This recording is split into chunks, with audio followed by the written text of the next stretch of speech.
Olá, alunos! Este é o professor Donarte em mais um Drops, a nossa playlist com gotas de geografia. E a nossa trilha sonora de hoje vai com Bach, Johann Sebastian Bach, compositor alemão, 1685 a 1750. Nós estamos ouvindo aí alguns solos compostos para o cello, algumas suítes para o violoncelo. Por que não? Para dar aquele climão à nossa aula.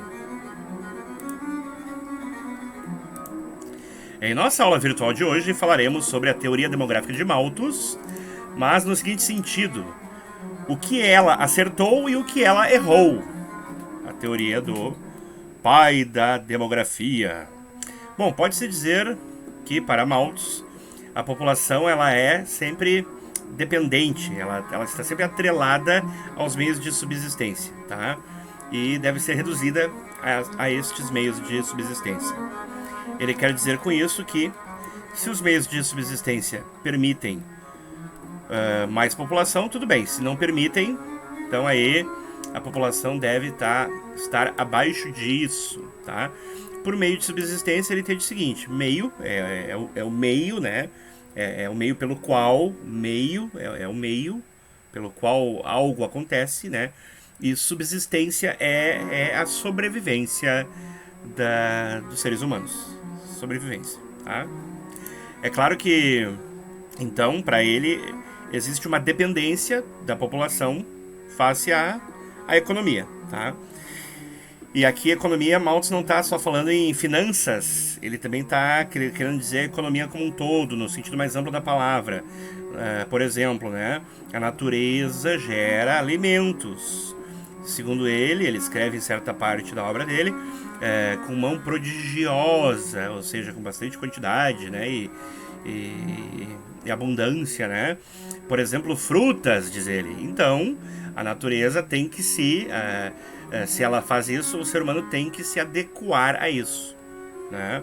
Se mais frutas e mais comida, aumento populacional é permitido, né? Se não tem essa quantidade, o aumento populacional não é permitido, tá? Só que Malthus, ele, quando fala aí dos meios de subsistência, ele comentou em várias obras, partes da sua obra, muito mais na questão da alimentação, produção de alimentos, comida.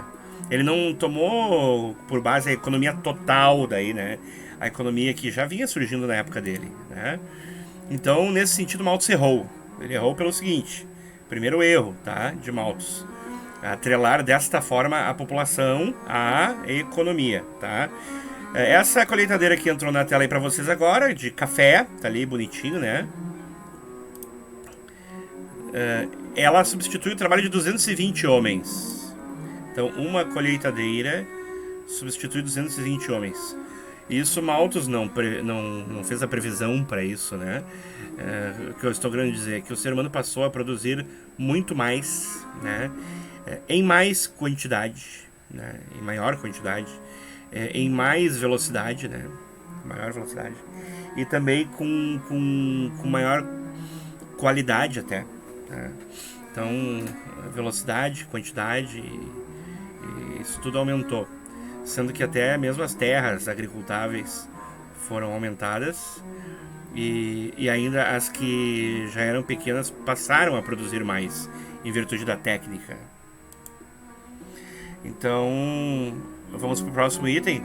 O Malthus, ele tinha uma visão, vamos dizer assim, naturalista do homem, né? O homem era apenas mais uma entre tantas raças que existem no planeta, né?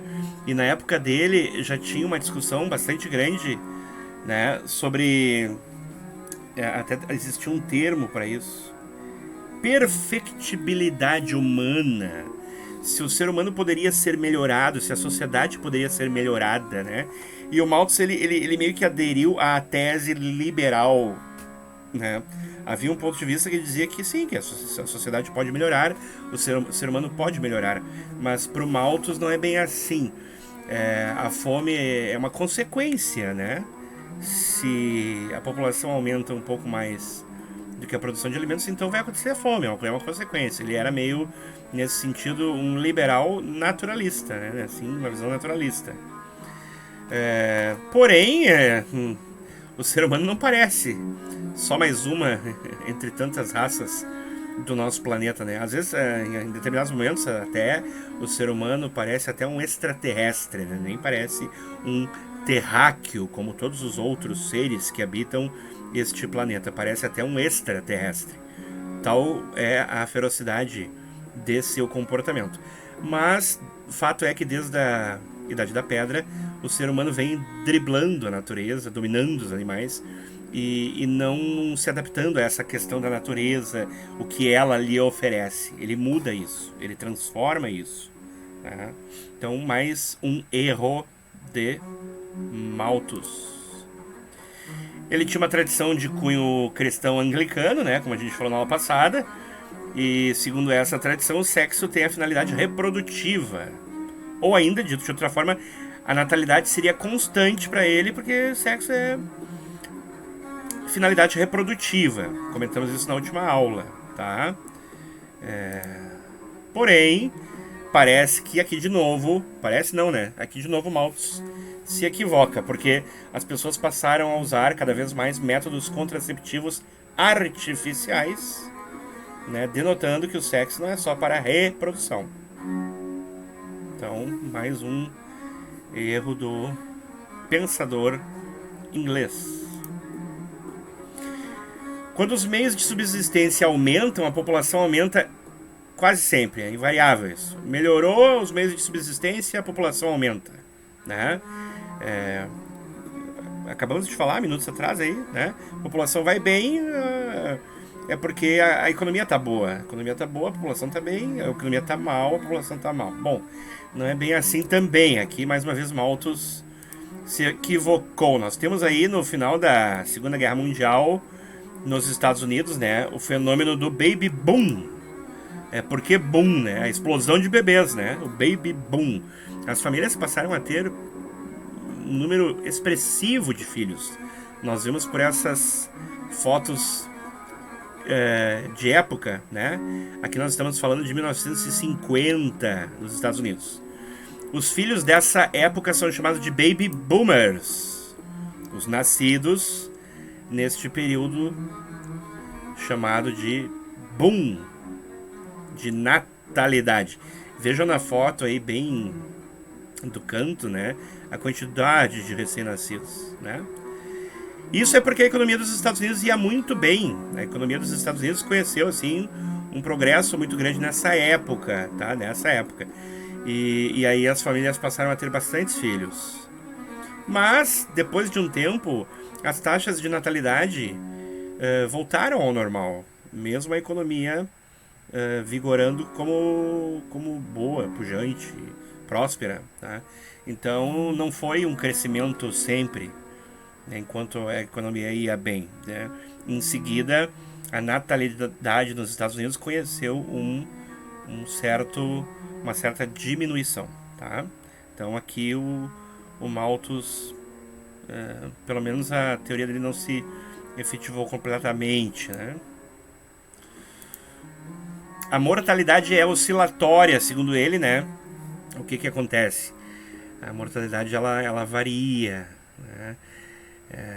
Ou seja, quando a economia vai mal, então aí não há alimentos, e aí vem a fome e as doenças, e aumenta o número de mortes, né? E isso também não se verificou.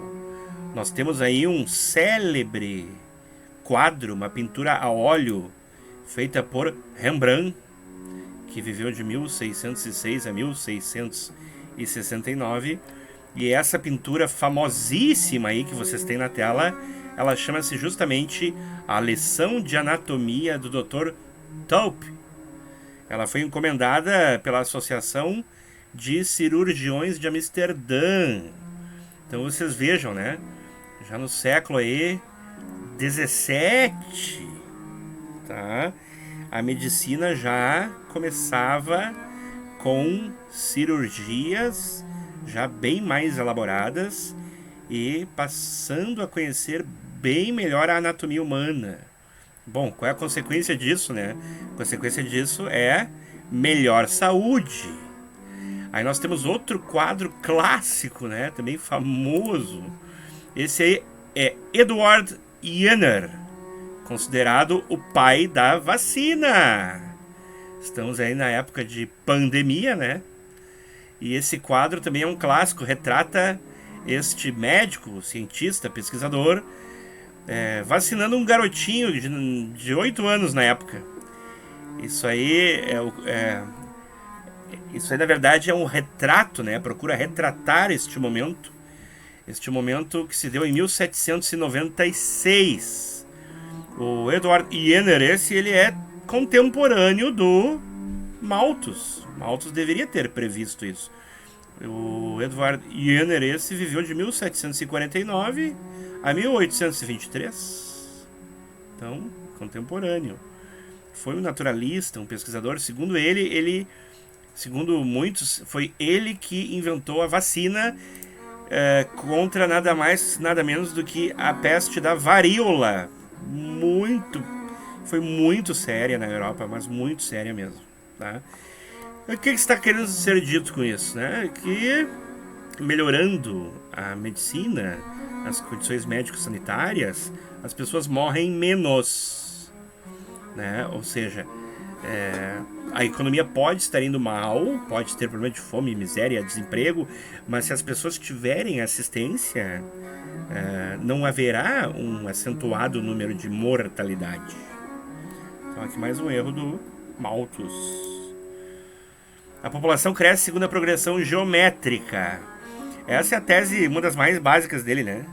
Que a população passa de 2 para 4, de 4 para 8, de 8 para 16, de 16 para 32, ou seja, sempre dobrando. Nisso Malthus acertou, pelo menos um tempo, né? Ele acertou, sim. Até porque ele estava observando na época dele, né? O que acontecia nas colônias inglesas, né? Por exemplo, os Estados Unidos, né? Então, isso sim, isso ele acertou.